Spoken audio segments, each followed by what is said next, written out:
morning, everyone. Welcome. Thank you for being here this morning. We are opening the waiting room and just about to get started. Just a brief agenda for this morning. We are going to do some introductions, and then we'll be hearing from our speaker, Joe Musselman. Very excited to have him this morning as our guest. And we will have time for questions at the end. So if you want to write those down or jot them in the chat, I will be monitoring that. And then we'll just ask for virtual hand raising probably around 8:45. So I'm going to turn it over to our program director, Dr. Raj Pillai. Thank you, Paige. Hi, everyone. Welcome. Most of you who regularly attend our Climb Leadership Center programs are familiar with our signature speakers, and more often than not, we welcomed you on campus, and we hope to do that in spring 2022 with more exciting speakers. But today we have a spectacular speaker in Joe Musselman, and this is part of our program, as I told you, where we talk about issues relating to leadership, whether it happens to be the brain and leadership or diversity, equity, and inclusion and leadership. Today's is no different. Joe is an expert on tender loving care, otherwise known as teams, leadership, and culture. Joe was such a wonderful speaker with our students, an electric speaker that we invited him to come back. But for now, I will turn it over to our interim dean, Dr. Ben Cherry, who will welcome you, and then I'll give you a very brief introduction of Joe and let him tell his brilliant story. So, Ben. Thank you so much, Dr. Raj. It is good to see all of you here virtually.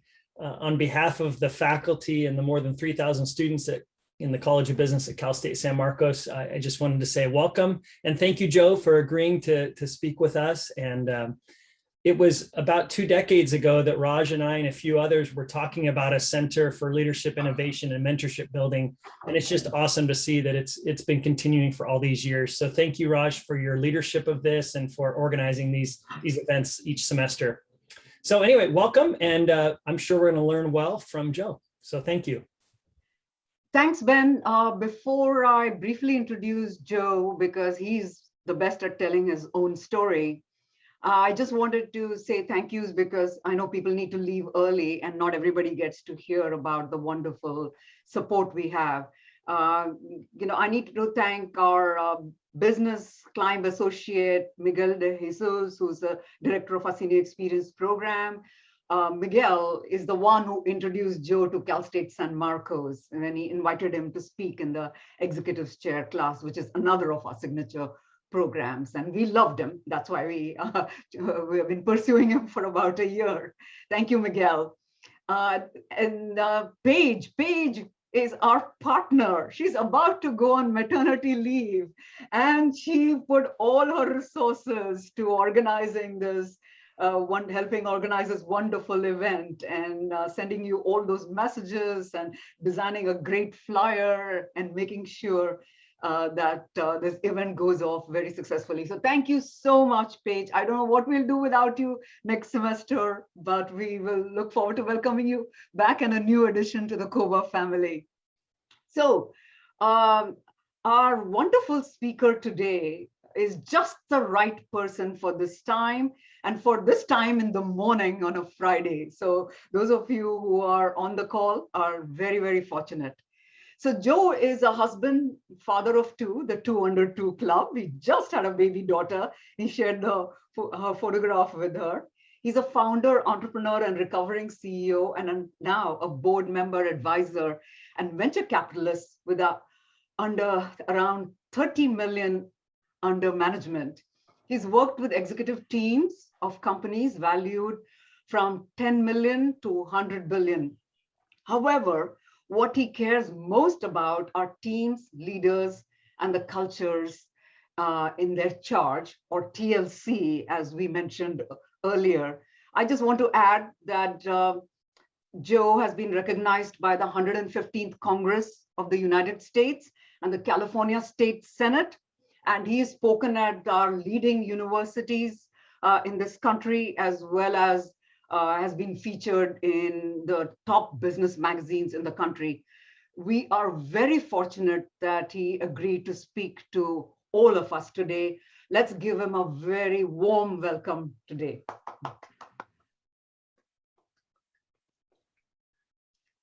Over to you, Joe. All right, can everyone hear me? Give me a thumbs up. All right, great, awesome. If you can be on camera, please do. I love seeing faces. I understand it's Friday early morning for most people, and it's the end of a week. So I also understand if you can't be on camera, but I do appreciate everyone showing up today. So first off, thank you for both your time and your attention. I think people overlook that whole equation of time is the most valuable resource. I actually disagree. I think people waste time. I think people waste other people's time all the time. And attention is by far the most currency, the most valuable currency we have. And so I have both your time and attention this morning. So I appreciate that a great deal. Thank you. Dr. Raj, I would make up any reason and do anything to work with you ever, always in life. So if anyone's on this call and has not had an interaction with Dr. Raj, I would highly recommend it. There's few people in the world with her energy and enthusiasm. And it's funny how like attracts like. So then we move on to Miguel of Jesus, that I've been calling him that for many years. So Miguel is a really, really rock solid good man. So you go through life and you try to find people who you can know and trust and love and learn from. And Miguel is that person through and through. So we're all in wonderful company today. And I'm very honored and privileged to be here. So thank you again for your time and attention. I'd like to keep it super casual. So I'm going to try to stop being a talking head as soon as possible and turn it over to you all. Your questions are what matter most to me. So as I go through this, I would encourage you to, when you have an aha moment, when you have something that you didn't recognize before go on in your brain, please jot it down and ask me about it. This is a knowledge share. Everything that I have learned over the last decade of my life is not mine. It belongs to so many other people. And I really encourage you to step out of your comfort zone on a Friday morning, perhaps in your pajamas still, that's fine. Don't be on camera, be on camera and ask me questions, but make sure you write them down as you have them. I don't want you to lose them. No matter what, when this is over, I'm going to give you my email. I will get to every single person's question. And also I'm hiring for several roles in the next couple of months. So I'd love to pull from an amazing talent pool like this and think of you all as partners. And hopefully I'm doing something interesting that might inspire you to move into the space that I'm currently in. So I want to start off by saying I'd like to begin this with a failure that launched into something that was the beginning chapter, in a sense, of the most remarkable listening tours of my life. And I'll get into what a listening tour is. Hold on, I need to turn off all of these notifications. Go away, people, I'm busy. All right. So the listening tours that I've been on to date, it's come up with this, and this is an equation that has taken me a decade to understand, to write, to manipulate. I've changed it, I've built it, I've debated over it, I've asked people to prove me less right, and to date, this is what it looks like. Can everybody see this? Just take a minute and look at that. That stands for vision, mission, values over principles and ethos to the 10th times teams multiplied by leadership, all multiplied by behaviors, and that equals culture. So I'm going to talk about how I arrived at that. Because people kept telling me you can't codify culture. You absolutely can codify a culture. You just have to figure out what to measure. So to begin, I was very quickly, I was born and raised in Chicago in a very large extended Italian family. I learned everything about difficult conversations and EQ around a kitchen table with my own family. And then very quickly was thrusted into an extended family and tribe that was very big and loud and Italian. And it was the best way to grow up. When I moved into college, I went to DePaul University in Chicago. When I left DePaul University, I wanted to become a Navy SEAL. I had done some study abroad in 2005 and 2006 in Iraq and Afghanistan. And that's where I met my first Navy SEAL, and I came home. And as the 16th man in my family, I joined the United States military. When I went through SEAL training, I suffered a wicked back injury. And just like that, after 2.5 years, I was out. There was no coming back from the injury. It was a spine injury, and I needed 8 to 10 months of rehab. Now, in that kind of failure, and I understand some of you might be thinking that that's a harsh way to describe it, but for me, it's I wanted to be a SEAL. I didn't become a SEAL. And so I'm just going to put it in the category of failure, because the way I have framed failure in my mind has completely changed. Failure is only a failure if you allow it to be that. It was the best learning lesson of my life. And it taught me how to learn through a failure quickly into the next great adventure of my life. And this is where the first listening tour came in. I didn't call it a listening tour. I didn't realize that's what I was doing, but everyone on this call, I don't care who you are, you've asked yourself this question. No matter what background, no matter where you came from, you've asked yourself this question. It's the most important question that you ever could ask yourself. And it's only 2 words. What's next? We've all asked ourselves that question, whether it be in relationships, in life, in work, in business. That is the most important question. And it causes tremendous fear and uncertainty, because we don't know what's next all the time.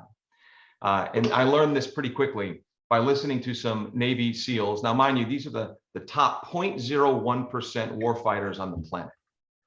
They are our nation's most valuable resource when it comes to the special operations community. And when I say the most valuable resources, what I mean is by the time they just graduate, they're worth over $2 million in taxpayer training. By the time they get to a 12 to 15-year career, depending on where they served and what they've done, they're worth over 10 million. A 20+ year career, it's over 20 million. These are individuals who are worth that much in time, talent, and treasure that we put into them, whether it's education or executive training. They're statesmen, they're diplomats, they're warriors. In some cases, they're poets. In some cases, they're Broadway dancers, they're professional athletes.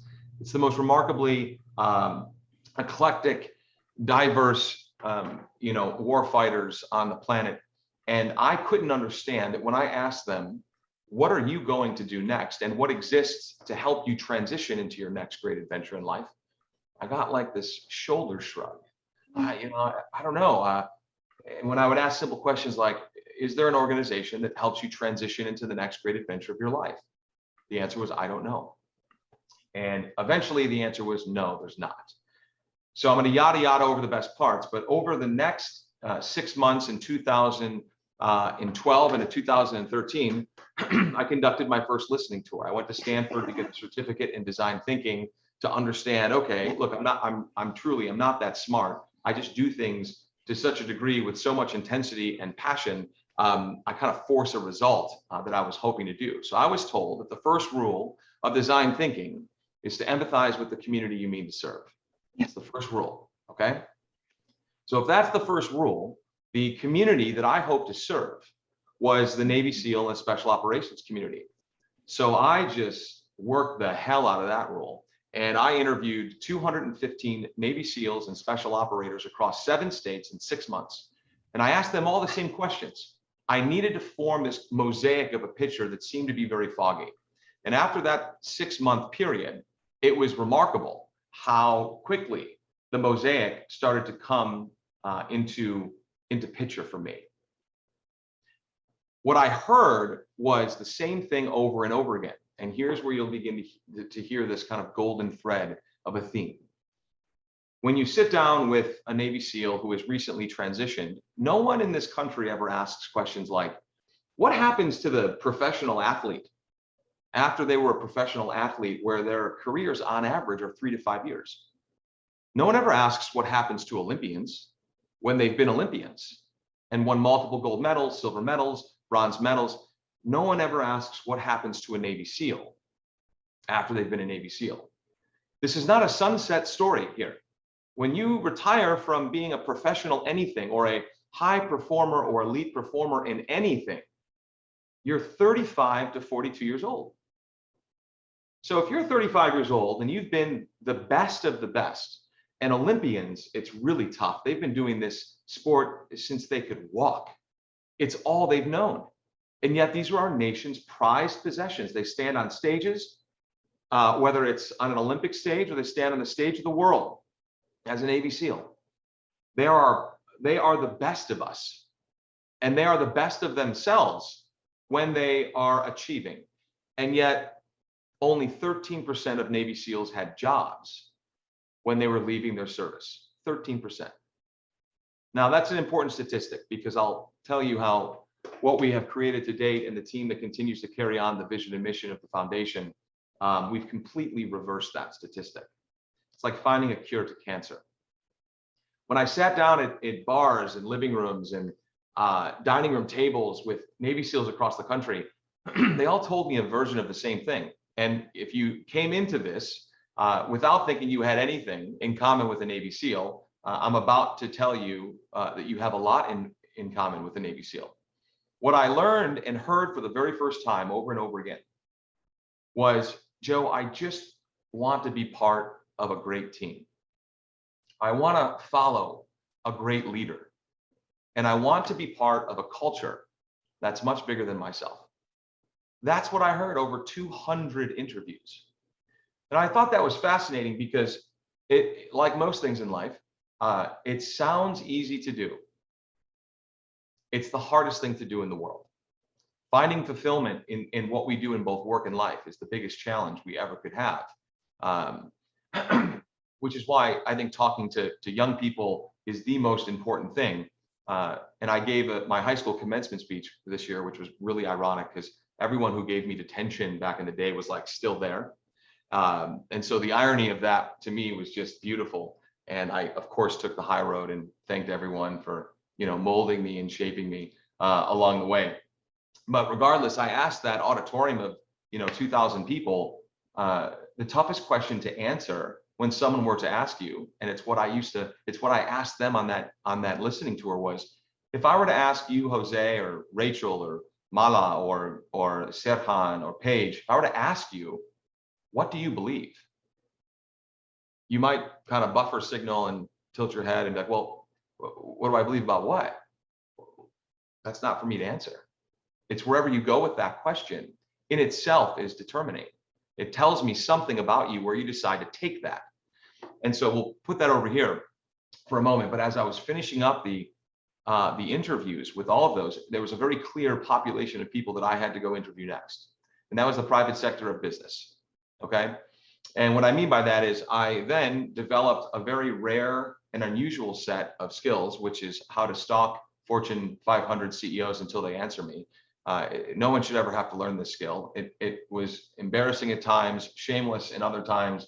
But regardless, it was well worth it, because when I got in front of 151 Fortune 500 CEOs, SVPs, AVPs, executive teams across the country, I can sum up the questions I asked them over the next 6 months really into one question, which is, what the hell are you doing for these people? Like, how do you think about diversity and inclusion when it comes to the most elite veteran population on planet Earth? Like, what are you doing? How do you think about it? How do you add them in? Where do you put them? Where do you place them? And really, it was a kind of a shoulder shrug on their behalf. And it was very clear soon into those interviews that what's really happening here is you have a community over here that does not understand how to communicate to a body and community over here. And then over here, you have and they're both willing to talk to each other. There was no vehicle in the center that would bring them together to learn about one another. When I interviewed all of those CEOs and executives, it was clear that their heart was in the right place. They just needed to be educated. And we all know this education is very important. It doesn't matter whether you're a Fortune 500 CEO, a billionaire or entrepreneur or Navy SEAL. We're always taking on great adventures in our life, especially if you are a learner.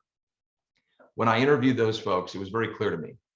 They looked at diversity incorrectly when it came to the SEAL team. And what I mean by that is I asked a simple question that was jarring for all 151 people. Do you recruit all veterans the same? And I would quickly interrupt them as they would go into the train of thought. And I'd say, well, do you recruit all students the same?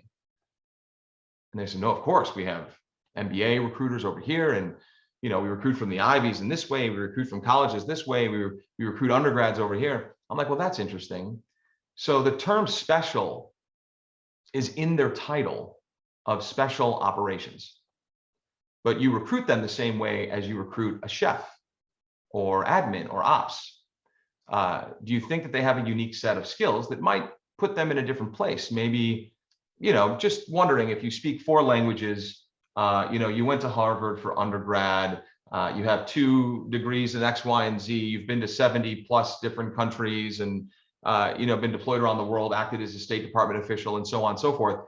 Do you think they may have a special place inside the organization? Well, it was a very easy conversation. It was an easier sell after that. They just needed to be educated. After 1 year, it was very clear to me what needed to be built. So to date, what we built is called the Honor Foundation. Honor.org has become the #1 transition career transition institute for the special operations community. What makes us #1? Outside of my extreme bias, we are the only organization that does this at scale. Next year, we can expect 400 families to go through our program. When Miguel sat in the classroom, kind of not week 1, day 1, but like week 2, day 2, metaphorically speaking, there was about 15, 20 fellows in the classroom, and we had about 200 people through the program. Now we have nearly 1,500 families in less than 6 years. We have 5 campuses across the country. We've raised tens of millions of dollars. I launched a $100 million endowment effort that's being taken up as causes by remarkable people, by patriotic Americans and their families. The point being is, the idea is not new to create a transition institute for the Navy SEAL community. This has been around for a long time. People have been trying to do this, but let me tell you why it worked. It worked because the idea found me. I didn't find the idea. That's how I believe ideas work. The idea found me because I was the perfect cocktail and mixture of vulnerability, insecurity. I wanted to prove myself to a community that I very dearly and wholeheartedly wanted to become a part of. So I had the perfect chip on my shoulder. It's perfect. And I like to leave it there. It's actually quite comfortable there now, because I realized it's a motivator for me in many different ways in life. It really is. And when I look back, and I knew it would be time for me to transition from that organization, we were very lucky to get sponsored by Alexandria Real Estate Equities to build us a 10,000 square foot headquarters, completely in kind of the project, over $6.5 million. And now the SEAL community here in San Diego has a headquarters to transition out of that is suitable to their expertise, to their level of brilliance, to their level of service. They've served us, now we must serve them. And now they have a place where they can do that peacefully in a safe place and space that I'm very proud of to this day, and I always will be. We received early grants from Navy SEAL Foundation that propped us up. All of these people came to the cause, right? Because it was a worthy cause and people wanted to support. When it was time for me to transition, how did I know it was time for me to transition? Well, I said to myself that when I can walk out of the headquarters and no one noticed I was there and no one noticed me leave, that it would be the most beautiful thing. And that would be time for me to transition. What do I mean by that? Well, when you try to build something that is much bigger than yourself, it's not about you ever. The moment it becomes about you, you not only stifle all growth and progress, but you begin to feed ego in a way that is unhealthy. And what do I mean by that? Everyone on this call has ego. 100%, it's there. You just can't let ego become master of your house. That is something you have to actively and intentionally fight against. And our ego is something that drives us in positive ways. And then when you feed it the wrong way, it drives us in negative ways. So it's just being aware of that, having self-awareness of that, and serving alongside the most humble servant leaders our nation has selected to go around the world and fight for all of you in the darkest places and spaces. And they don't know your name. They don't know where you come from. But to sum it up in a very, very quick way, I was at the airport one day with a 06 Navy SEAL captain in uniform. And so, of course, Navy whites, handsome as hell. I'm looking at him like, my Lord, this is the pillar, of excellence and what he has done in his career. Respectful, quiet, humble. and someone thanked him for his service. I'll never forget this. And very quickly, he turned to that person and goes, "You're worth it," and just kept walking away. That person had no idea what to do with themselves. That was probably the greatest answer I've ever heard to the question of "Thank you for your service," and quickly, "You're worth it." And that's how the whole community feels. Every community has bad apples. We understand this, but this community at whole is remarkable. And they were my teachers. They were my professors, never in a formal class, but all through osmosis and interaction and exchanges. And I learned everything I knew going into the next great adventure of my life from them. When I transitioned in 2019, I said, okay, the listening tour worked. Now let's refine it, because I never want to stay at that amount of vagabond inns and red roof inns again in my life. So maybe we condense the interviews. Instead of 215, let's do 50. And let's be very concentrated. Let's research these people and make sure they fit categories. And I got schooled up by panels of PhDs who are prepping for their dissertation. How do you do a listening tour? This is the outcomes I want. I learned of all types of interviewing techniques from the FBI and the CIA. And now I wanted to go out armed with a whole new battery of questions, because here are my two audiences. When I asked myself the question, what's next? I had to go through my own program. So I went through the program, self-guided, that I gave at the Honor Foundation to hundreds of SEALs and their families. And I was inspired. It was very different going through it myself than it was teaching every single class or being there to be a helping hand. So when I went through my own program, it was strange, because I'm like, damn, these questions are hard. Like I it's one thing to ask someone else hard questions and come up with them. It's another thing to ask yourself these questions, like, what do you believe and what are you becoming? And how many leaders would directly relate and attribute their leadership to you? It was one of the most difficult questions I've ever had asked of me. And I asked it to myself. The best part about being as objective as possible is you can't really know about you until you sit down and ask yourself difficult questions and see where you go. That's one thing that COVID did for all of us, is that we were all told as adults to go to our room, right? Stay there and be by yourself. Now, what some people found out when they were told to go to their room by themselves is they found out they were in bad company. With social media and the way that we depend on other people so much, we are tribal creatures. We need to be around other humans. We have to do that. But also there's great happiness and fulfillment in solitude, in understanding about you. So I took 6 weeks, just as we have Navy SEALs sit in a classroom alongside their peers for 6 weeks and learn about themselves. I've asked every audience this: who has taken 6 consecutive weeks to learn only about themselves? No breaks, no interruptions. And every single time I get the same answer, it's 0. We are 80% more likely to give our dogs and cats their full medical prescriptions than we are to give ourselves our full prescriptions when we get them. Naturally, as humans, we are so good. That's my argument. Humans are good. And at the end of the day, we care more about others than we do ourselves. COVID forced us to understand self-care for the first time in a very different way. And I was in in 2019, if you listen to this timeline, from 2019 February to 2020 February, I went on a listening tour again. I interviewed 50 entrepreneurs and 50 VCs in venture capital. I did this because when I took a step back and looked at my network, all the people that I knew, trusted, and inspired me, and this is all the young people in the audience and those that are perhaps more wise in their years, this is something that you should do also. You should take an audit. If not, when you're asking yourself the question, what's next, take an audit of who inspires you. When I took that audit of who inspires me, there were 50 people here and 50 people there. And as it turns out, they were all entrepreneurs or VCs. So I said, okay, I don't know whether I'm supposed to be an entrepreneur or a VC. So I went out and interviewed 50 entrepreneurs, all between the stages of financing between seed and A. Now, mind you, I have no background in finance. I have no background in investing. But these entrepreneurs and these VCs really inspired me. On the VC side, I interviewed about $88 billion of net worth over the span of 6 months. Now, I'm not saying that for any other reason that I had no investing experience whatsoever. After I got done interviewing those 50 VCs, I came to two realizations. One, I could totally do what you do. That was the first realization. And two, when I asked them tough questions about teams, leadership, and culture, it became foggy for them the deeper they went into their answers.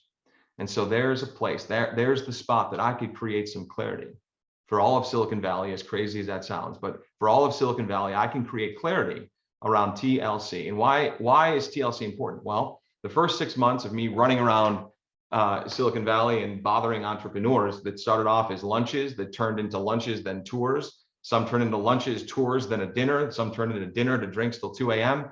I needed to go where they were at and ask them difficult questions. And I didn't ask them any business questions. It wasn't about that. I wanted to know where they came from. I wanted to know about the emotionally shaping stories of their life between the ages of 0 and 10. I wanted to ask them questions like, who are you becoming? And most importantly, how did you even arrive at this place? And where do you attribute all your success and failure to?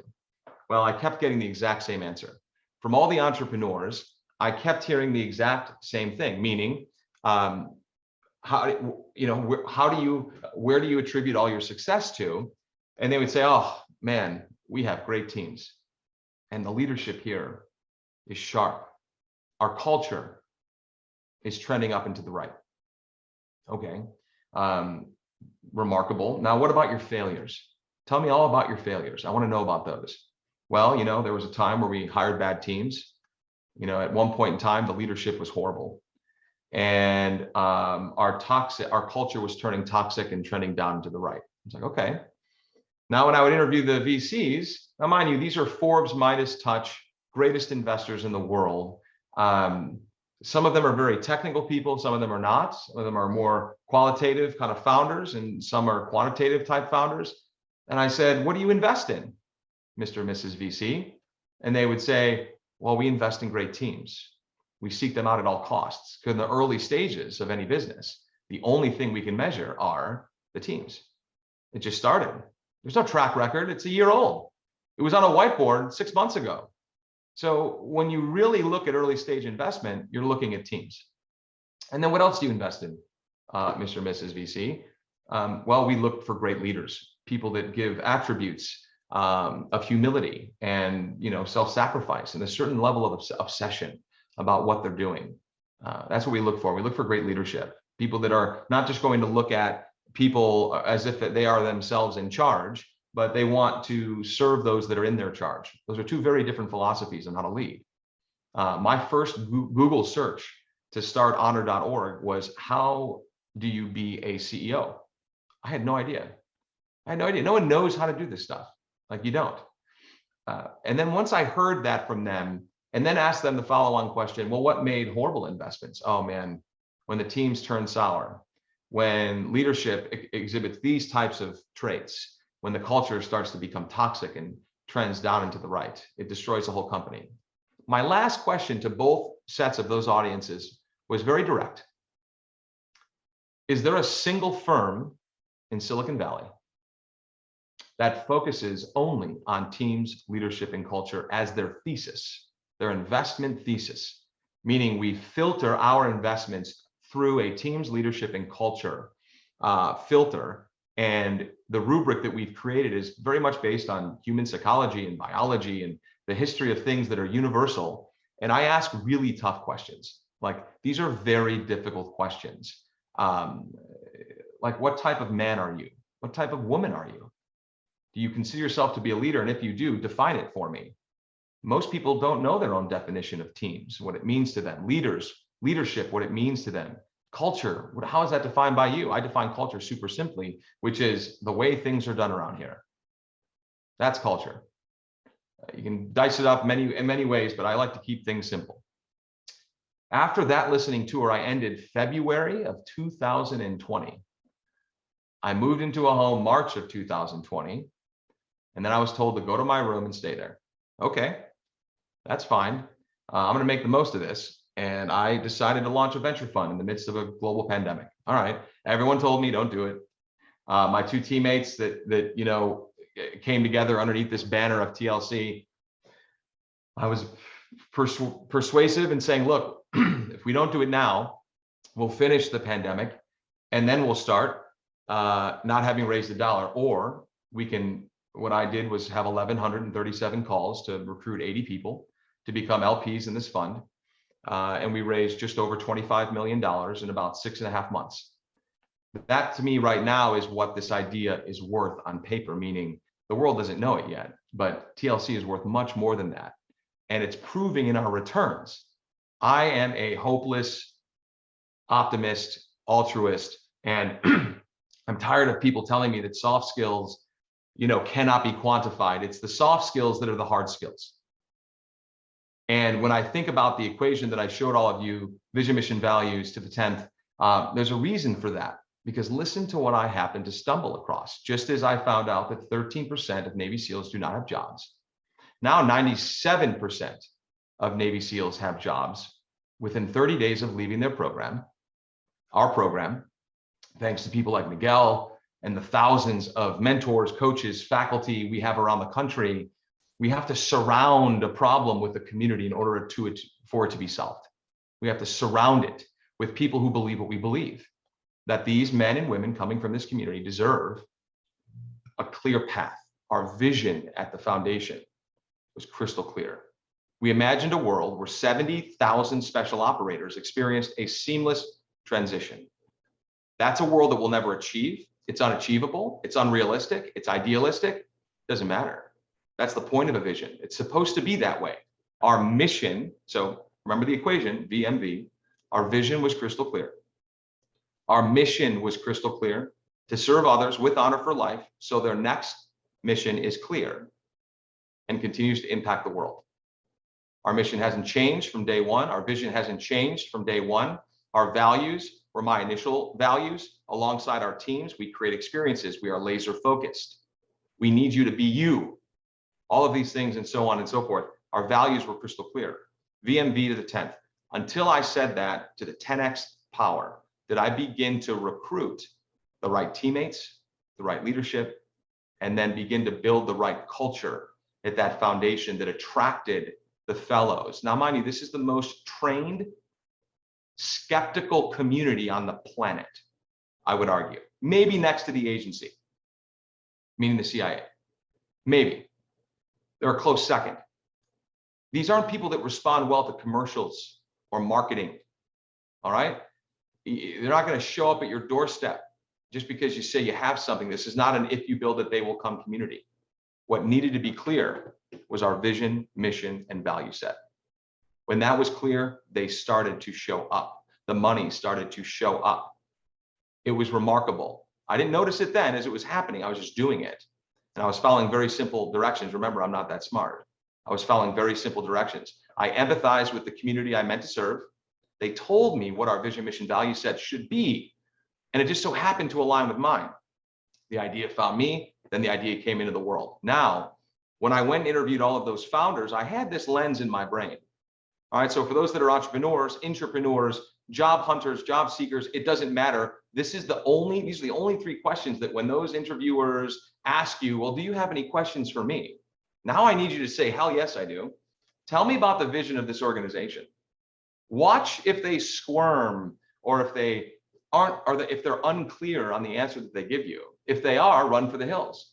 If they're not clear, their leaders aren't clear, their board isn't clear, and leadership trickles down. Where's that organization going? It's not a place where you want to be. You want to stand in front of people that can talk about the VMV like that. It means something to them. There's emotional stories that are connected to the VMV. Even though it's the corporate vision, mission, value set, they're drawn to it. They're drawn to it for a reason. The minute you see that Airbnb logo and you see their vision statement, belong anywhere. It's two words. It's the best vision statement in the world. I argue this all the time. Belong anywhere. It's unrealistic. It's idealistic. We'll never get there, but they're building a business towards a future like that. Imagine being able to go anywhere and belong there. First of all, we're humans. It speaks to the human need of we as humans want to belong. We're supposed to be part of communities that are much bigger than us.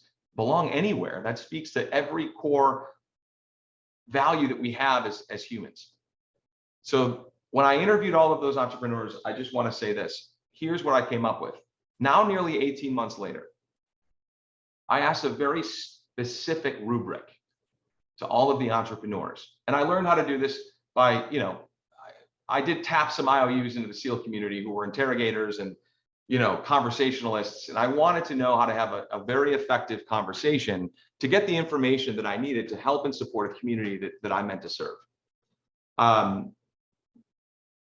18 months later, this is so brilliant. I love talking about this because it was so clear to me. I could finally quantify the people that were crystal clear on their vision, mission, value set, their principles, their ethos, when they could talk about their teams, their leadership and culture with absolute clarity. 1 out of 10 could do that. 1 out of 10 could do that. And for all the founders on the call, or for any founders that listen to this, ask yourself this question.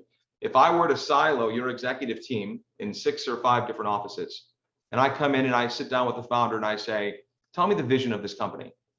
Thank you so much. I'll give them a definition. The vision is very simple. It's the world we imagine and hope to achieve alongside others. Give me the definition.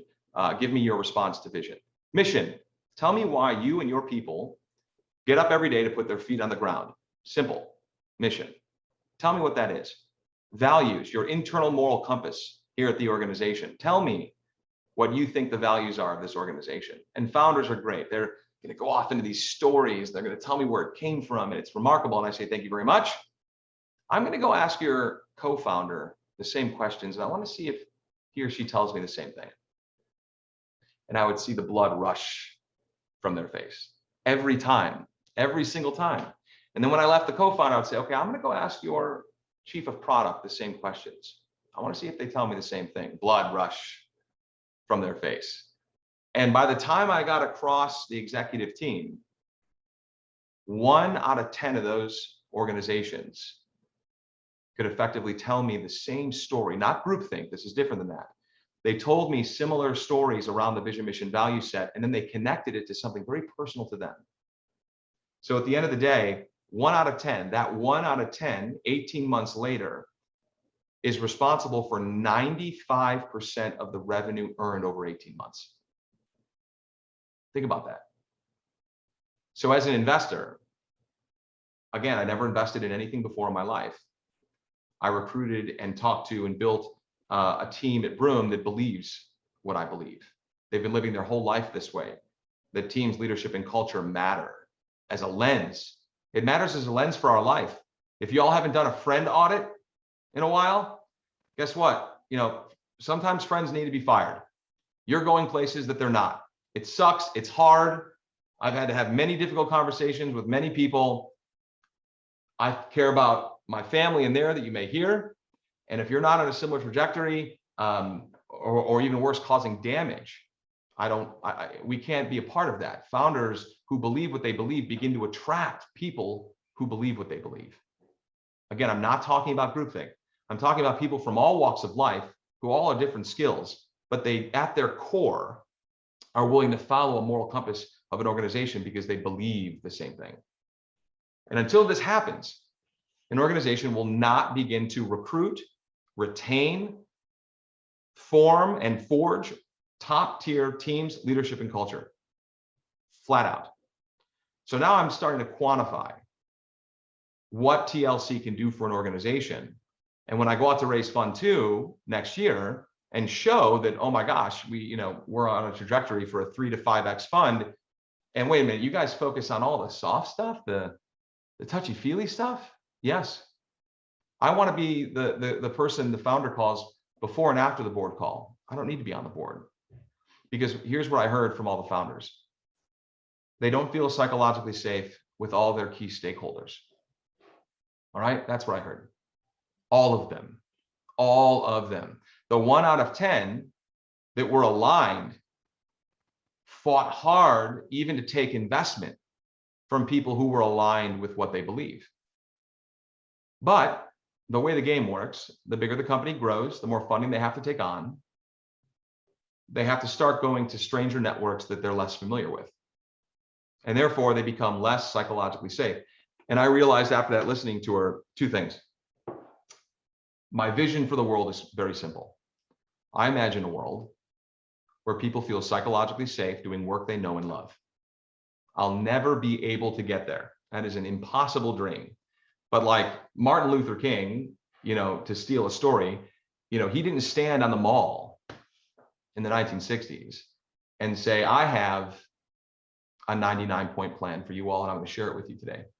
Like, that's not what he said. Okay. He said, I have a dream. I have a dream that one day my 4 little children can sit alongside others and be judged on the content of their character, not the color of their skin. Guess what? We're still not there. But the point is, he presented a dream to us in the 60s that clearly is worth every American's and every person, every global citizen's attention around the world. It's something we're all trying to push towards, no matter what. Same with feeling psychologically safe, doing work they know and love. When people are doing things they know and love, they are fully themselves and they feel confident in that. So at the end of the day, presently, when I think about what's been created to date, all I've done is find a very simple equation. I focus on things that are universally true. Every success story leaves these breadcrumbs and trails of, it all comes back to teams, leadership, and culture in my mind. My job as an investor, my job as a person, as a friend, as a human, as an instructor, as a coach, as a facilitator, as a VC, as an entrepreneur, as a dad, is to root out misalignment. None of us feel good when we're misaligned. We don't. And we actually always know when we're doing something that is aligned or misaligned. We do. Like we do. We know it. We feel it. There's something inside of us that makes us go, oh, this isn't right. Like, I don't know what I'm supposed to do. What's next, right? I'm not sure. We actually do know when we think about it hard enough and listen to ourselves. So right now, the idea of TLC is catching on. I love it when I'm going to do an example in real time, and then I'm going to open up for questions. But the idea of TLC is very real, and it's starting to catch on when I hear entrepreneurs that are in our portfolio on a stage somewhere in the world, say we focus on TLC at this organization. I'm like, yes. Like, the world needs more TLC, right? It really does. And when they do talk about us, when they do talk about that, it's because we've been through a very specific exercise. And I want to use something as an example of this exercise. I've created not only a filter, but an entire coaching mechanism and model around how to arrive at an extraordinary culture. And it's about working backwards. And it is quite linear. How clear are you on your vision, your mission, your value set? The trick question I ask the founders are, hey, so tell me about the process or framework you use to co-create your vision, mission, values. It's like, whoa, wait, what? What do you mean? Framework, process implies you have one. Co-created, co-authored meant that it's not just you. You can't get people to do anything if they don't have buy-in, if it's not part of them. And in the earliest stages, why I'm focusing on early stage and not late stage, when we hear about these horrific, backwards cultures, where did it go wrong and why? When we hear about large corporations, when their cultures have just completely turned sour and they spend billions of dollars are lost and billions of dollars are gained because of it's all because of a bad culture. It began toxic slowly. If we all took a bucket of the cleanest water on the planet and dropped one drop of black food coloring in that bucket, what happens? The whole thing turns black. That's how we need to think about culture. So I want to be there at the beginning to be kind of a warm guiding hand around teams, leadership, and culture, and work on their own lens. Let me give you an example of someone who just became very clear on their vision, mission, values. This is real time, just delivered this yesterday to a founder, and he shed a tear because my listening tours are over 50 hours to understand the company. I listen to all executives deeply. And here's the vision, mission, values. And I want you to pay attention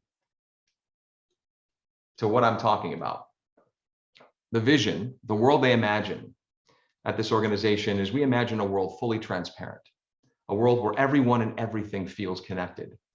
Our mission is to pioneer beyond what the world thought possible, so what others hold near and dear arrives on time and in full. We have 4 values. Our moral compass here at this organization is create transparency first, everything else second. At this organization, we believe the strongest, truest, and the strongest trust belongs to those who are transparent, open, and deliver on their word. Make it simple. We want to make it simple at this organization for you. We expect to do the hard work, deliver technical solutions to very complex problems simply. We've got your back. At this organization, we hold fierce loyalty for our people, customers, employees, and partnerships. And we experiment to find the way. At this organization, our energy to create solutions and learn new things every day is unmatched. At this organization, we are unafraid to fail. So a few things. This is a supply chain and logistics company. Did I say anything about supply chain or logistics? Or were you interested to know, my God, what does this company do? And they're exploding. They're exploding as an organization in the best way possible because the founder is extremely empathetic. He took the time to go through this listening tour to pull out what his organization believes deeply. They believe in innovation. Innovation is not a value, but experiment to find the way is. Brand loyalty is not a value, but we've got your back. That is. Efficiency, not a value, but it was a strong theme, but make it simple is actionable as a value. Transparency, again, not a value, but create transparency first. Everything else second. That's actionable. That's a verb. That's a value. The mission, why they get out of bed every morning, to pioneer beyond what the world thought possible. Now it makes sense. Supply chain logistics, right? So what others hold near and dear arrives on time and in full, right? The vision is simple. A world we imagine is fully transparent, where everyone and everything feels connected, because they create real-time analytics for high-value goods so people can track what they care about anywhere, anytime, and feel connected.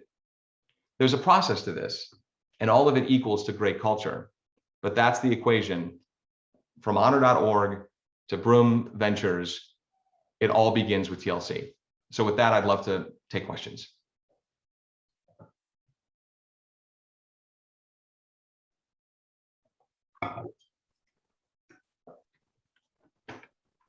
Thank you, Joe. Wonderful presentation. I'd love to hear from our audience. If you have any questions, please raise your virtual hand or go ahead and submit it in the chat. Looks like we have one already with Roger Herzler. Hi, Roger.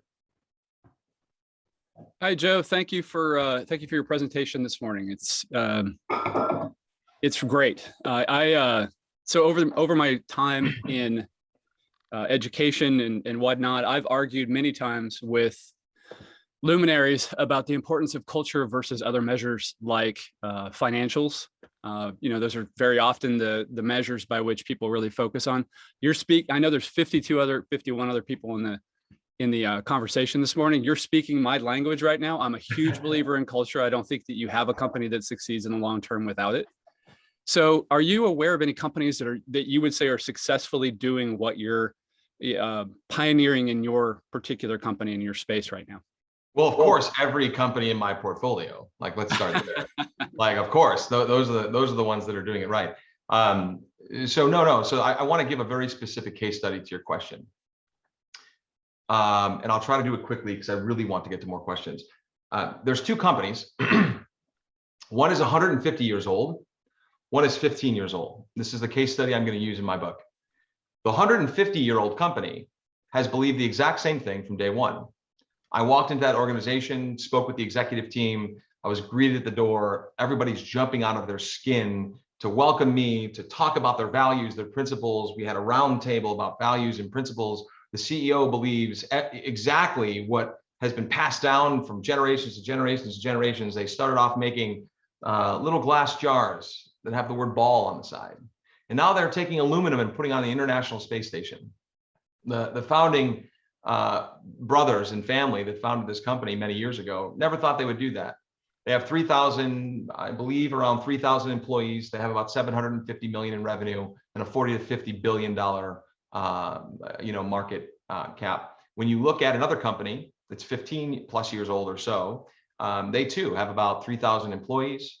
They have about a 50 to 60 billion dollar market cap.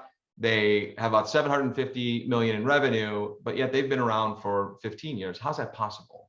Well, one, technology, but Airbnb went public saying the exact same things they said from day one to when they were standing on the stage doing the IPO. I gave this talk, or the beginning of this talk, in 2015 when I first kind of arrived at this kind of TLC principle at what they call it's Airbnb's One World. It's when the entire staff all over the world comes to their headquarters and they have dinner, they break bread, they meet with teams. Airbnb is a remarkable company. There's a reason why they keep winning top culture in Silicon Valley, best place to work. If you read closely about what Brian and Nate and Joe did when they had to lay off 2,800 people, 1,800 people, I can't remember. It was heartbreaking for them. They're a hospitality company during COVID, right? I mean, what are you gonna do is the most difficult decision a leader ever has to make. But the steps that he took to ensure that his people felt safe, just one being he turned his entire HR department into job hunters. And every single person that left Airbnb that was let go, the HR department would not hire a single person until every person let go had a job. Now, the world that I hope to create, when I talk about the vision I have, is a world where people feel psychologically safe doing work they know and love. That was a lot of psychological safety that was created right there from that organization. You're not ex-Airbnb, you're Airbnb alumni. These small things, these words matter to people. You weren't let go because you were less than. You were let go because the world is crumbling and we're hospitality, and this is the worst decision I've ever had to make in my life. And I'm going to make it, but I'm going to try to make it so you can withhold your respect and value as a human. That's leadership. That's leadership. And so, Robert, if you ever want to reach out, there's several companies that are doing this right. And a lot of them very quickly come on the radar because they are doing things right. And it's only so long before, founders that are doing it this way get recognized because they start recruiting the top talent. They start stealing the best leaders to their company, and their culture gets recognized for what it is. One of our companies that I'm super proud of is Nihilus. Nihilus creates APIs for developers around the world to make their lives easier. And I would say that is a company that has cared about culture from day one. They led with it. They lead with it all the time. Christine Spang and Gleb are two remarkable leaders. And again, they get voted best company. They win awards in culture, best CEO. All of these things follow, they seem to follow companies that focus on this. So I hope that was helpful.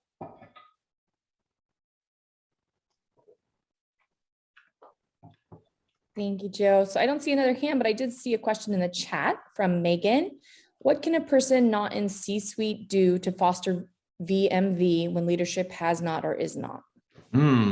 Yeah, I get that question often. I also see that Joe Murphy raised his hand too as well. Yeah, we got a couple more. Sorry, guys. So that question is actually the question, right? So you have to ask yourself two things. You brought up something that matters a lot to me because I get this question a lot. Ask yourself two questions. Do I want to be the example of VMV in this company? Number one. When people talk about cultures that are going in the wrong direction, or my leader is just not this type of person and it's clear, that doesn't mean that you can't light the fire. And there's a reason I say that. My mission in life is to light fires so others may see. That's my mission. And the whole point of today, why I get so fired up and passionate talking about this, because I'm hopefully lighting fires in some of you where you may see something that you did not see before. That is my commission check. I used to see it at the Honor Foundation when a fellow would be nodding his head, in affirmation. I'm thinking to myself, yes, like he is seeing something that he did not see before. And we're all trying to do that. I joke in nonprofit, I have 1 million commission checks. Like seeing that is the best example of work being done right. So that's the first question you have to ask yourself. Do you want to light the fire? Do you want to take on that role and responsibility? Everyone on this call is a leader, whether you know it or not. Whether you call yourself that or not, that's up to you. Whether you call yourself a leader or don't call yourself a leader, either way, you're going to be right. So which one do you want to choose? That's something you have to think about. So that's the first thing. It's a big responsibility to raise your hand and say, I'm going to be a leader moving forward. I'm going to care about vision, mission, values. I'm going to start this up at my organization. And if you get squashed, now you get to ask yourself, why am I here?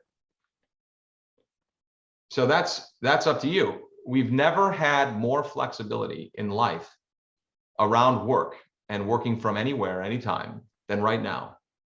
I said this at the beginning of the pandemic when everybody was hosting these panels on, oh, work from home, the future of work. I'm like, wait a minute, it's April of 2020. How about we focus on the companies 2 years from now? Then we'll know who did it right. Because when people ask, oh, well, who's doing it right? No one is doing it right. I mean, the Honor Foundation did it right. That's just because we had a virtual program set up for years and we were ready to shift to a virtual classroom at the snap of a fingers. But that we were just prepared. We were prepared. But the point is, you have to ask yourself, do I want to be a leader at this organization? Then is it worth, if I get squashed, okay, thank you for telling me who you are, not who I am. And now I'm going to go find something else. The second realization is, if you don't think that there's any prayer for this organization at all, then you really have to ask yourself, why are you there? So it's really those two questions. Do I want to stand up and light the fire? Or this organization is so wrong. It doesn't make me feel right. I feel misaligned. Then start looking elsewhere. That's all I have to say. And I don't mean that flippantly. I understand that people have situations, where work is their livelihood and it's all of our livelihoods. When are we going to start balancing livelihood with our own kind of mental health and well-being? I had someone cry on a call yesterday to me. This is a very serious executive in a very serious venture fund. Because of that reason, things that they are working on falling on deaf ears. You're not alone. Don't feel like you are in a silo feeling this way. 3 billion people are out there working, and 87% of them feel disengaged at work. 34% of them are actively avoiding work. 17% of them go to work and are waiting to get let go. This accounts for billions of dollars, which is why the world I hope to create is where people feel safe doing work they know and love. Imagine how productive the world would be. So hopefully that answered your question. Joe Murphy, I saw that. Yeah. Hi, Joe. Thanks for your speech and sharing with us today. You may have just answered my question, but for those 9 out of 10 other companies where the ethos isn't there, it's kind of the same question, but how do you train leadership to adopt this TLC ethos? Yeah, you don't. So here's what I mean by that. It's funny how the best founders want to learn. And the worst founders say, no, I'm good. So no, I don't want to teach leaders that don't want to learn about teams, leadership, and culture. I don't even want friends that don't want to learn more about teams, leaders, and cultures. I don't. I really don't. It's the core. It's become a guiding principle. I mean, look, when I mention the Constitution of the United States, I'm not mentioning it to be political. When I mention anything about religion, I'm not saying it, or Christianity, I'm a Christian. When I mention Christianity, I'm not saying it to be religious. The US Constitution is the most adopted, copied, replicated political document in the history of the world, right? This is a fact. There's a reason why. There's a reason why. Vision, mission, values. It's all there. It's the exact same thing. It's crystal clear. We know exactly what we believe. And when we don't live up to those values and believe what we believe, we amend the hell out of it to make sure it's consistent with the time. I'm a Christian. Back in the day, we were sent something. It was on 2 stone tablets, 5 on one, 5 on the other. First set of values: honor thy father and mother. Now, all of us on this call, let's be real. Just like values, these values are on a sliding scale. There's some days where I'm at a 9. I'm at a 9, honor thy father and mother. There's other days where I'm at a 2. The point is, values are the best of us. It's where we want to be ideally. for this organization that I read before, when I say make it simple, do you know how technical a supply chain and logistics company is on the engineering side? It's incredibly complex. Some days they don't make it very simple, right? But it's the best of us. So that's my answer to you, Joe, is if they're not interested in learning about these things genuinely, authentically, run for the hills. It's only a matter of time. And it doesn't matter. Here's the other thing too that I've realized. When I'm sitting here talking to like a billionaire about team leadership and culture, when I was trying to raise the fund, look, some people just don't believe in this, and they too have been wildly successful, right? They're billionaires. Why would I do something different? What I did worked. It worked when you were doing it. Yes, it did. Times are a-changing. It's time. No one with that old school kind of Jack Welchian mentality of keeping the bottom 10 to 20% of your organization living in fear is ever going to work again in the world, ever. I saw that very clearly in all my research and all my conversations. That time is gone. It worked then for sure and made people a lot of money thinking that way for sure. It's not the way the future is looking. It's not the way the future is trending. So if you're working for a leader, this is what's going to happen. They're not going to be able to recruit teams. No great leader is going to want to go work for a shitty one. And the culture is going to become toxic very quickly. So just see the writing on the wall. Hopefully that was helpful.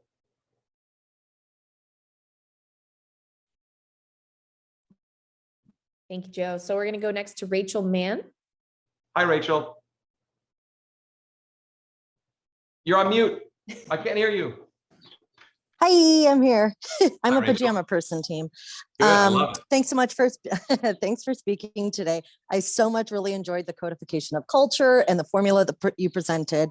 And my question is kind of piggybacking on the two just before me. But what I'm wondering is, if you're working for a company, they have a great vision, mission, values, the culture maybe just starts to kind of get watered down as it trickles through the organization.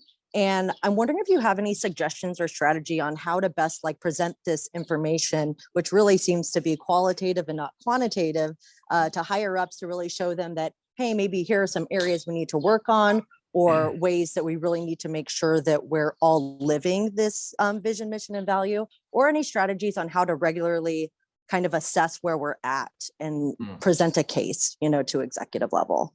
Yes, great question. So the first thing I would say, Rachel, is I don't care what it is or how qualitative it is, it can be measured in some way. Again, I'm not that smart, man. I'm really not. And this is not like, oh, self-deprecating humor. There are people on this call that are way, way smarter than me. All of my founders, way smarter than me. What I wanted to get good at is I wanted to get very good at one thing, and it's quantifying the qualitative. That's it. And so you have to figure out, it's very unique to your culture. And again, a great place to start is go to the person that is at the front desk, and then go to the CEO. Ask them about the vision, mission, values of the company, and then ask the CEO the vision, mission, values of the company.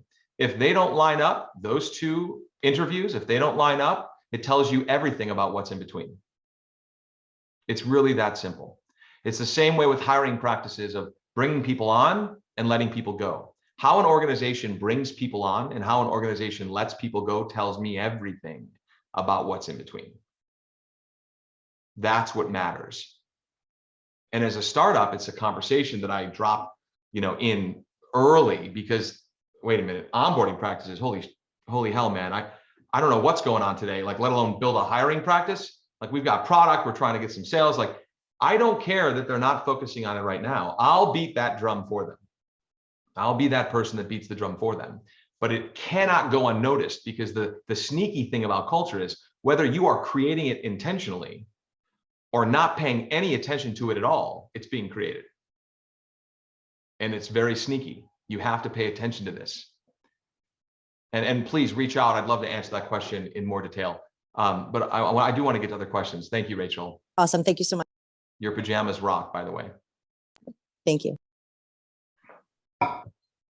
Thank you, Joe. Okay, we'll go next to Carlene. Good morning, Joe. I love your comments. I'm totally jazzed, always have been, about culture. And I guess my question is, how do you, in your venture company, how do you determine when there's been a drop of black ink and the culture is turning? Yeah, very timely question. So here's the funny part about this. When I have calls with my founders, I don't ask them about the business. They jump right into it, right into it. Oh, you know, trajectory and up into the right, and you know, this, and I believe them. I just let them get the initial burst out, and I say, look, that's great, but you have all types of investors to talk to about that stuff. I want to be the one investor that talks to you about you. And it took one founder, it's funny because he laughed about it at our offsite earlier this week. It took one founder 4 calls where he actually believed me. And on the 4th call, we meet bi-weekly. On the 4th call, hey, what's going on, man? And you know, all right, give me the update. How are you? Because when I ask that question, I actually mean it, right? How are you? And he went off. I mean, he really let me know how he was. And this was personal stuff. So it takes time to get there, right? For people to believe you. That goes to show you something about society. Like, how are you? Oh, I'm fine. Okay, fine. Feelings inside, not expressed. Got it. So now tell me how you really are. Like, how are you really? Okay. That takes time. It takes effort. It's a timely question, Carlene, because when I do these executive initial conversations with the founding team, I always get a follow-up from someone that says, hey, you really spoke to me today. And, you know, SVP of sales of North America, whatever it is, role. And can I get some time in your calendar? Of course, right? Of course. There's a block of time every day of my life for TLC conversations. Plenty of work to do, so I can always fill in the void if there's there. But now I am booked solid for 2 months for these conversations. And it's a 3-hour block every day. I do what I'm doing here, I'm doing every day for 3 hours. And I am more excited when I get done than I am not. To your point, hey, I'm an SVP, I run sales here at this organization, blah, blah. You know, we have a leader that is blank and doing blank. I'm not sure how to bring it up. I'm not sure what's going on, but it's happening. And so as an investor, now I have a very gentle and fragile situation on my hands, right? I have an employee telling an investor of the company about the founder of the company. And right there, that puts me in a very difficult situation, right? But it's the situation that, a quick note for everyone on this call, I had a conversation with someone who you all would know, and he gave me probably 2 of the greatest pieces of advice ever. One of them was, I can judge exactly how successful someone has been by the amount of difficult conversation they have chosen to have. I thought, wow, that's some deep stuff, man. Right? Because most of us shy away from difficult conversations. Now I'm like, oh, it's going to be difficult. Put me on the cal, put me on the invite. Like, I want in, right? I want in on that. Building muscle memory around these situations, Carlene, super fragile. So I hear the employee. This is very tactical. This is a very tactical advice opinion for all of you. I take it all in. I need all the details. And then I turn back to the founder and I say, hey, look, you're approaching a stage in this business where people are going to need more recognition. They're going to need to be cared for in a different way. They were here in the beginning. Now you're bringing on 20 new people into this organization. Don't let the people that were here, that got you here, begin to feel less valued because new people are coming on board. So that's a very fragile, that's some kung fu right there that you got to play. All right. Because it's very fragile, because if I were to tell the founder, hey man, like, I heard this from your people, they're getting fired. They're getting fired for sure. They're telling investor kind of insider information in a sense. But that is exactly what my best founders, they encourage that. The best founders encourage that. I'm so glad that they spoke to you, that they talked to you, right? I didn't know that. Now I do. I can do something about it. I'm activated in a sense, right? The best founders want to be critiqued. They want to get better. They want to root out misalignment from their vision, mission, values. They want that. So for me, that's how I kind of navigate those situations, and 9 out of 10 times, our founders and the people that we're working with are grateful for these types of conversations. So hopefully that was an answer. Thank you. Everyone, I know that we promised to end at 9:15, but we have a question from Rachel, who's had her hand up for quite a while. So we'll take that question. Those of you who want to stay on, please stay on before I thank Joe. Rachel, go ahead. Thank you, Dr. Raj. And thank you, Joe, for being here. I really, really appreciate it. Today has really resonated with me, as this is actually something that I want to do in life. Oh, great. So it's something that, like, back in 1999, I watched a movie and I saw these two analysts, they called them quote unquote analysts, come in, and I went, that's what I want to do. And I have been trying to figure out a title or a position within companies that have this. And unfortunately, it's not really something that is existing right now. As you know, it's just kind of up and coming, and some companies are focusing on it. If you were to put a title or a position for this team to be assembled, what would that title be? And second question, can I reach out to you at a later date and time and pick your brain on how to do this entrepreneurial way? Yes, you can reach out to me whenever you want, Rachel, number one. Number two, when it comes to the just so I understand your question, how do you put a title on this? It's very much a people operations role. All right. Head of people, head of culture. There's people that are like, I act as a head of culture for my companies, right? In the early stages. I always say that. Consider me kind of head of culture. I want to be that steward of culture for them. So I would say head of culture, and then reach out to me for sure about the entrepreneurship. Awesome. Thank you. Yeah, the best I found was a position at a cookware company called Director of People and Culture. Mm-hmm. And I read the list and I was like, yes, yes, yes. And it was all the teams, leadership, and culture.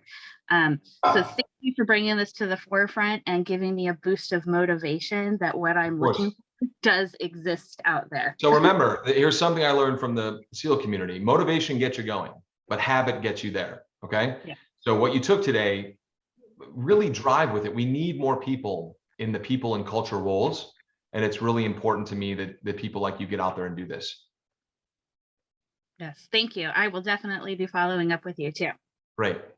And Dr. Raj, if anyone wants to get a hold of me, please just reach out to Joe at joemusselman.com, and we'll get something on the calendar. It's super simple. Joe at joemusselman.com. Thank you so much, Joe.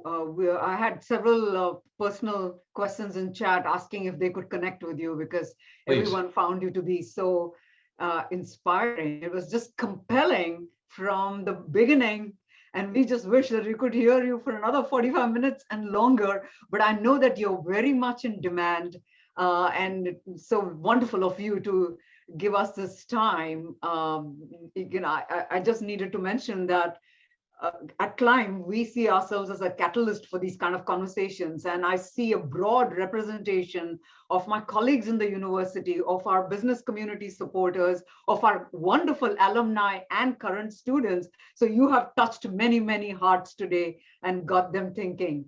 I changed my background so that this thing wouldn't, this plaque so that we have for you. That's so kind of you. Thank you. Paige, if you can take a print screen of this, I don't know if you can see it. We will mail it out to you, and it thanks you for being our speaker for today. You'll get it soon.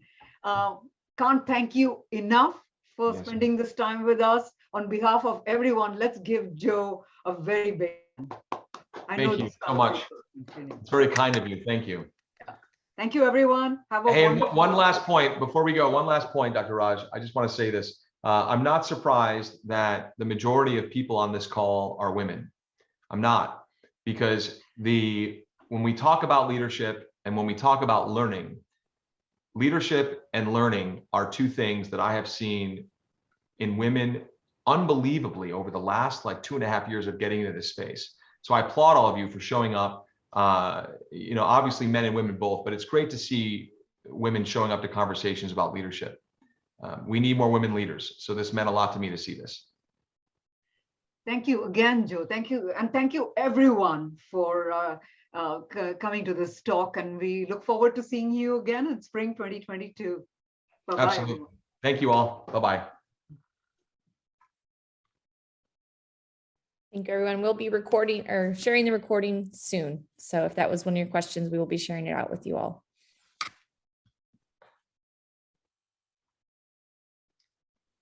Thanks again, Paige. I think we had a really great session. Joe is so electrifying, as I think, sometimes you hope that energy with which a speaker starts will carry through and you could just keep listening to him. Agreed. Yeah, I took so many notes of like what snippets. I'm like, I'm gonna have to do this all over again. There's too many. I gotta figure out what pieces to pull for the highlights, but definitely I'll record the full recording and then a highlight. So yeah. And Miguel, once again, thanks for introducing Joe to our university. And Ben, thanks so much for gracing this. I know you probably have lots of Raj. to play too. Yeah. You know, I did this way before I did this role, so yes, I really appreciate it. I took like you, Paige. I took a lot of notes away, so thank you so much, and thank you, Miguel.